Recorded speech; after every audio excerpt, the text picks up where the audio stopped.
So, I mean, often flavors and smells and things we eat remind us of our childhood, you know. And this beautiful, I call it my spicy tea time treat. It's a ginger cake. And my granddad, Grandpa Bob, used to make on a Sunday afternoon sometimes a lovely ginger loaf or a round ginger cake. And this just takes me right back to my childhood. I must have been 3 or 4 years old, and I still remember how divine they were. So I'm going to share this with you. I've made two. I've made one with sugar and one with artificial sweetener. And I baked them in exactly the same tins, but we'll talk more about that later. So in this delicious cake that Grandpa Bob used to make, I've taken my eggs. If you have a look here, you'll just see how the sugar and the eggs, how beautiful and airy they are.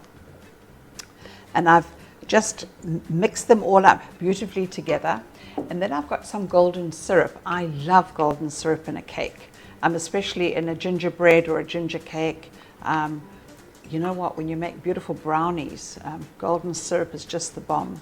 So that I'm going to pop into here as well. And then we're going to take our oil. I love an oil-based cake because it also, with the sugar, keeps it lovely and moist.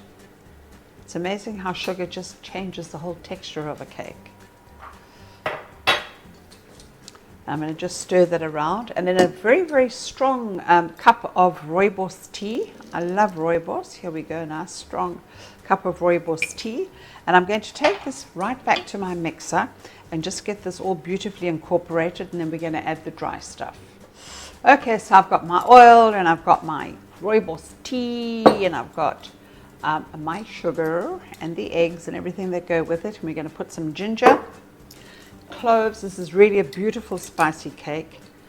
Cloves are going to go into this, and we're going to put just a little pinch of salt because salt just makes it more delicious. It balances, you know, like sugar when you're using it in a dressing, it balances it out nicely. We've got some cardamom, we've got lots and lots of cinnamon, we've got nutmeg. Here's our cardamom. So this is, and a bit of ground coriander. So this is deliciously spicy. And I'm going to just pop this straight into my wet mixture and be very lazy in a minute and maybe just stick it on the machine again. And just make sure that you just mix this in beautifully.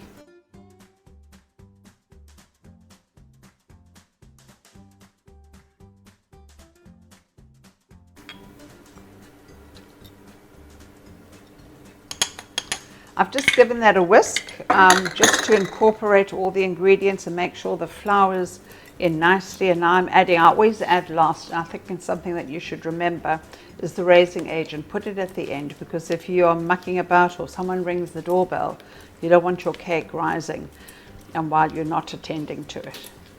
Okay, so here's my lovely batter. And as I was saying, I made these cakes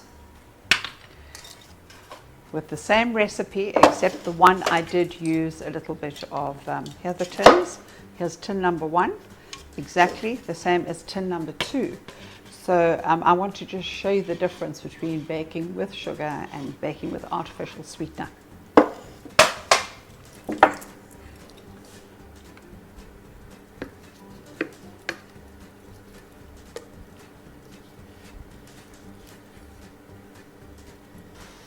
Okay, so this is the part I like because it means you can tuck in. So just to go back to the two cakes, exactly the same mixture, the same baking tins, in the oven at the same time, one done with artificial sweetener, one done with sugar. You can actually see the difference in texture. This one is a little bit, it is paler actually, and it's nowhere near as high or as light, but we're going to cut into it just now. This is just a bit of beautiful cream cheese with icing sugar, and a little bit of orange zest, because I think that orange and ginger really love each other. They're good friends. And I'm going to just stick it over the top. My grandpa didn't used to put this cream cheese icing on it, but I mean, this is just Jenny's little addition. Don't do that and behave. I'm going to literally, it's a nice messy, rustic cake because we're going to tuck into this with a big fat pot of strong tea. Now the one thing I absolutely love, and I'm so glad it's still around today, is a delicious bottle of preserved ginger. Now you can try and make this yourself. It takes forever actually, but that's fine too. And then once again, just to bring the ginger out in it, we're going to just pop some preserved ginger that we've chopped up over the top. I could just chomp this out of a bottle. It's divine. I'm not that much of a purist. I tried making it once, it was just too much trouble.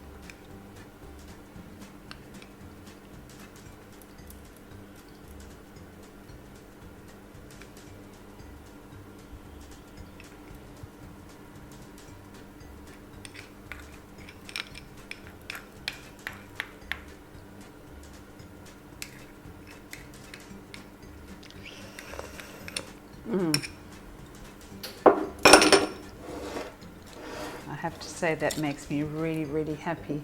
And just a little bit more, you can put some edible blossoms if you like. I'm just going to put a little bit of orange zest.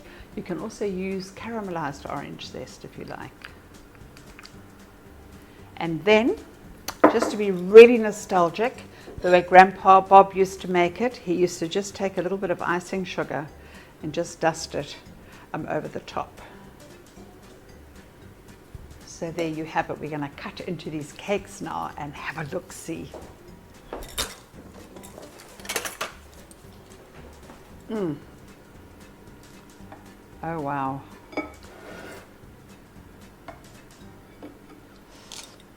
Cake number one. Just look at that.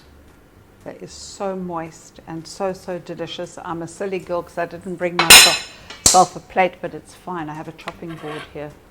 That's cake number one. And then cake number two.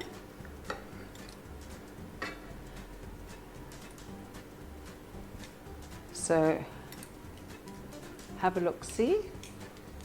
And I would say at the end of the day, it's going to be you, be the judge. But I know what my mouth wants, and it wants cake number one.